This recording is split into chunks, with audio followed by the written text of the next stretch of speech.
After a year of its release, I finally managed to find a buyer for my kidney to be able to afford this camera, the A6700 from Sony. Right off the bat, if you're a Grandmaster Guru Black Belt PhD in the field of cameras, this video is not for you. This is for the average person who wants to take better photos and videos and thinks this camera is expensive because they have never heard of a G Master and Zeiss lenses. When you try to set up this camera for the first time, Sony will make you go through an optional quick survey where it will ask you a few questions, mostly to do with what you do with the camera. And although I do use my camera a lot, I am by no means a professional. I know enough to get by, and that's it. And that made me think, how many people are in my position? And the answer is probably a lot. Most people are not professionals. So this is where I decided to make a video where I minimize the use of what might seem like complex language or terms and instead simplify the buying process and help you make a quick and easy decision.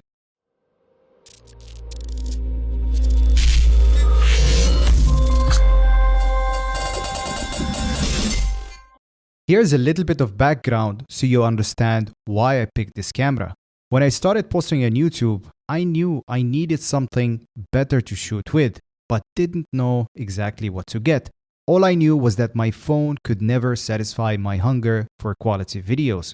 So I picked up the Sony ZV-E10. It had decent reviews, good microphone, and was compatible with the most popular lenses. In case you didn't know, a Sony lens will not fit a Canon camera and vice versa. Same goes with other brands like Fujifilm and Olympus. The Sony lens mount, that being the E-mount, is the most popular mount. Therefore, it has more lens options and, more importantly, good and cheaper options. Back to the ZV-E10. Although it did well, there were times where it just frustrated me to no end. I would spend close to an hour filming B-roll footage, put back the equipment, go back to my computer just to find out that half the footage I shot was out of focus, forcing me to go through the same process and delaying an already busy schedule of mine. This is nothing but a mere annoyance at times, especially when I'm working in a controlled environment where I can replicate the setup. But it's a different story if I'm shooting something outside and I had to travel to the location to get the B-roll. And despite having some decent features like product showcasing that allows you to keep focus on your subject, I always had this issue. Partly because I was using a lens with a very shallow depth of field. So I decided to pick up a different camera. So I dipped my foot in the FX Cinema line and I quickly decided that it was too expensive for my liking, especially when it can cost you your actual foot to buy one. Then there was the full frame, and although slightly cheaper than the Cinema line, it was still expensive. So the next best option was the A6000 series, which has an aps-c sensor, in other words, cropped image. Meaning, if you needed to get a wide shot, you need to take few steps back, and that can be important depending on what you use the camera for. I also want to point out that if you are a new camera user, you will probably not even notice the difference. I could have picked up an older model like the 6600 or 6500, but the 6700 had few more features going for it that actually sold me on it. Mainly because it uses the exact same sensor found on the FX30 and how well it performed in low light conditions. But most importantly, it had an AI chip to specifically help with the autofocus. Upon my first test with it, the camera did not disappoint at all. It exceeded my expectations and then some. I spent a considerable amount of time shooting with it and not even a single out-of-focus piece of footage. Completely solved the issue and made me regret not getting it sooner. And although it has a strange situation with it having a variety of autofocus modes like insects, airplanes, cars, and so on, but not having an auto-detect autofocus mode where you just let the camera recognize what the scene you're shooting is and adjust the focus accordingly. I found that it worked perfectly fine with the human autofocus option turned on all the time. Now, let's see what the camera has options and specs wise. It has a 26 megapixel back illuminated CMOS sensor, power delivery through USB-C that charges at 14 watt and charges fast. The battery is miles better than the ZV-E10 and can last up to 2 hours of continuous shooting. An articulating touchscreen, an SD card that doesn't require you going through the battery door, a headphone jack, mic jack, 2 front-facing microphones that are decent, but through experience, no camera seems to have great microphone. 10-bit color capability, a cold shoe mount with the ability to fit a wireless microphone, and a viewfinder, which I never really thought I would need until I actually tried it. It gives an uninterrupted viewing experience, helping you make sure that your subject is in focus and is well exposed. In short, it has all the features one would need and then some. It can even be used as a webcam to stream directly to your computer through USB-C in 4K versus the 720p from ZV-E10. I think by now you know my opinion on it, and if you want to copy my setup, here's my advice. You will need an SD card. Don't cheap out. Get the 512 SanDisk Extreme Pro. It's relatively cheap and very reliable. The only limitation with it is it doesn't work when you want to record slow-mo. At 4K 120 frames per second, the camera will actually tell you that you need a V90 card in order to record. The only problem is they're a little bit pricey for a high capacity card.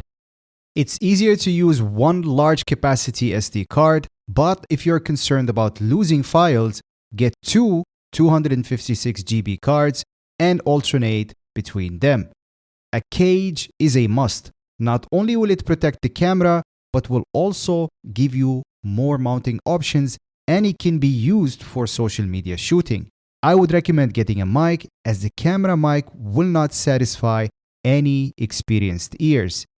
And finally, I would recommend getting the Sigma 30mm f1.4 lens. It's one of the cheapest and best all-rounders prime lenses. Prime lenses, by the way, just means a fixed lens with no zoom capability at just $250 US. Suitable for all types of shooting scenarios, indoors, low light, street, landscapes, and an incredible portraits and videos. Even with a mediocre lens, the camera performs extremely well. Like with the Tamron 18-300mm f3.5, it nailed the focus every time and brightened up the images when needed. So, why do people criticize it? Well, they didn't like the single SD card slot, the viewfinder is small, and the camera overheats, and yeah, no joystick to help with the focus area. To me, none of these complaints mattered nor affected my use. I have been shooting for a year now, and I haven't had a single SD card failure. I also shoot mostly indoors, so I never panic about losing files in the first place, and is merely an annoyance for me, as I can always do a retake. The viewfinder is small but works as it should and is incredibly handy for bright situations. Mind you, I'm coming from a camera with no viewfinder, so I might be a little bit biased. As for the overheating issue, it never occurred once, mainly because I shoot clips between 2 to 5 minutes at a time and 1 or 2 minutes of checking or reviewing the footage. That's just normally the way I do things, and it happens to suit the camera very well. If you're concerned about heating issues, which I don't deny that they exist, you can buy a fan from Ulanzi or Tilta to solve the problem. I will leave a link to both fans in the description. There was also some complaints about the joystick to control the focus area, but again, I did not have that option in my previous camera, so naturally, it didn't matter to me at all. Yes, it would have been nice, but it doesn't bother me nor affect my experience. In conclusion, this is an absolutely solid camera, and I love everything about it. From the looks, to the performance, to the form factor, options, and features. Don't let others scare you from getting one if you know exactly what you want to use it for. It's fantastic for both videos and photos and has very little, if any, downsides and priced reasonably well compared to what you would normally pay for a full frame or a cinema line.